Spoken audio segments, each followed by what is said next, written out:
know what it is. There's a lot of boxing that we must discuss right now involving Shakur Stevenson. This November 16th, he'll be taking on opponent Edwin de Santos. A lot of people are viewing this as arguably his toughest opponent yet.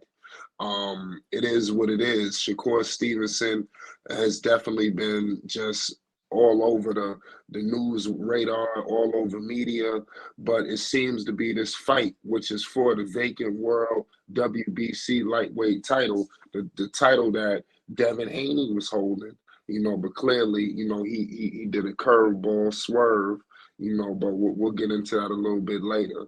But it is what it is at the end of the day.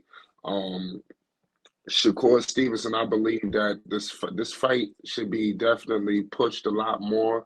I've seen other fights, get pushed a lot more than this fight, and I think Shakur is a big time name. I don't know if it's some self promotion going on, but I think Top Rank, along with Reebok, I think that things could definitely get remixed, and we're gonna get all into it.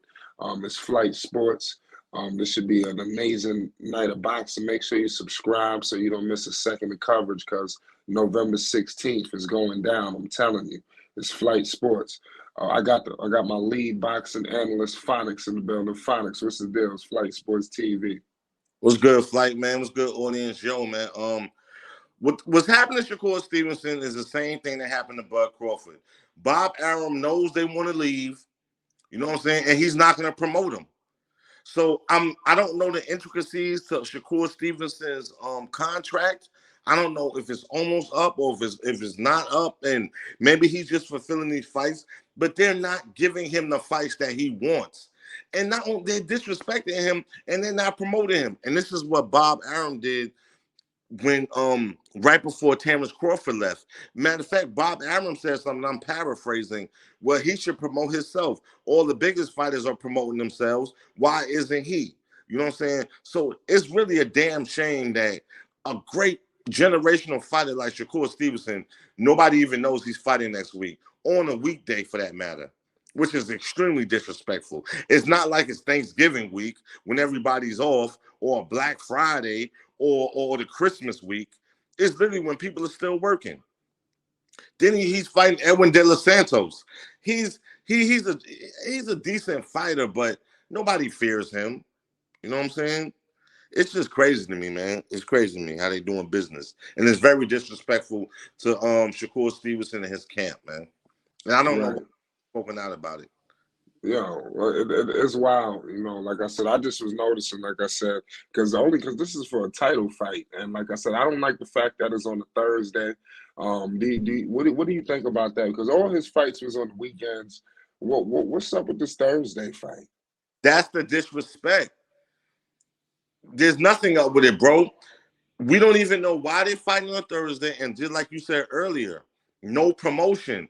Like, you know what I'm saying? No press conference, no build up to this fight. Like, Shakur Stevenson is a bum. Like, he's a journeyman. This dude is a generational fighter, a future Hall of Famer. Like, are we serious right now? Like, how you disrespecting him, man? So the only thing that I can divulge from this is Shakur Stevenson's camp is saying, we're going to fulfill this contract with Bob Arum and Top Rank, and we're moving on. That's the only thing I can divulge from this, because a fighter of his caliber, and I have never seen Bud Crawford or any of his predecessors or whoever fighting on Thursday. Errol Spence Jr. has never fought. He's never fought anything unless it's on a Saturday. And when he got big, he fought on a Saturday pay-per-view. This is disrespect, man, to the champ, man. This is disrespect. Yeah. Get this video to Shakur, man. Let him know we support him. Right. Shout out Shakur Stevenson. Salute the Brick City. You brought up Edwin de Santos. Like I repeat, they claiming this should be his toughest opponent yet. They said that about Conseca. And he'll be fighting too against Navarrete. We'll get into that a little bit later. But like I said, Edwin de Santos, 16-1, 14 wins by the way of knockout.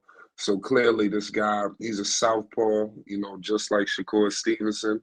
So it should definitely be crazy. He's 5'8" with a 70-inch arm reach. And I mean, I guess you got to give him a puncher's chance, I guess. But Shakur Stevenson is one hard man to punch. How do Shakur electrified, in his 135 debut. What do I seen Shakur look fast, stronger, accurate. Um, do you see him putting on a master class again against De Los Santos? Of course I do. They've been having this debate for the last couple of years now in boxing about Dominican fighters and black fighters and how Dominican fighters been dodging black fighters. You know what I'm saying? We seen what Tank Davis did. Happy birthday, Tank. We seen what Tank Davis did in his last fight. You know what I'm saying? Well, not his last fight, Ryan Garcia, but the one before that. Oh boy, he was a Dominican. I don't know his name. Y'all look it up. But ain't nobody scared of this dude, man. Shakur gonna go in there and be a professional, handle business. And my prediction is he takes him out in the 7th round. Body shot. You know what I'm saying? Shakur's the real deal, man. Yo, I put all my money on him, man. Any day of the week, man. Period. That's all facts. Right. No, I agree with that, man. Like I said, I definitely got my money on Shakur too. It's all messed up because we wanted to see Shakur against Devin Haney. That's what we thought was going to be. I mean, he enacted his mandatory, and like I said, it was a lot of wiggling around that. You see him going to fight, just progress. Like I said, nobody's thrilled or amused with that bout. Yeah, Haney's the joke, bro. He's the joke. Right. He's the joke. What's your thoughts on Haney? He's embarrassing. He's a joke. He's a joke. He's picking all these safe fights. Everybody knows he is. Regis Porteus looked at horrible in his last fight. Why would you take him for a next fight? Because you just want a win. He's scared of the big dogs. He don't want Tank. You know we don't want Shakur Stevenson, man. He don't. He don't want that smoke. So you know what that's telling me? He want to go out on his sword, man. He want to win a couple more fights, make a couple more money. He's probably gonna retire, man. Yeah. He's not long haul. No, I'm with you. I'm with you on that, man. Like I said, it's gonna be crazy. Last but not least, you got Emmanuel Navarre versus Robson Fonseca. Obviously, Shakur beat Robson, and now you're hearing people want to see Emmanuel Navarre. He had beat. Him and Shakur both beat Oscar Valdez. Navarre more recent, but I'm hearing that these two could be scouting each other out. Is that a fight that you will want to see in the future between them two? Nah, man. But I like Navarrete, man, and Cosey. So, nah, not really, man. Nah, I don't want to see that, man. Nah, I don't want to see that at all. Period. Yeah, yeah. People want to see Shakur Stevenson with the big names. I think that's point blank. I mean, at this point, I think that's all people want to see. Not anything else would be truly uncivilized. If Yeah, you ask me. Yeah, but let me say something real quick. People have to understand something.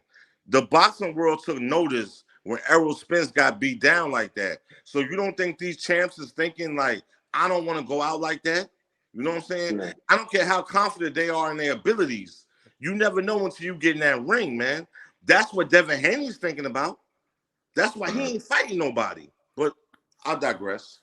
Right. We'll get into it. Make sure you hit the like button and you subscribe for more boxing news, updates, and more.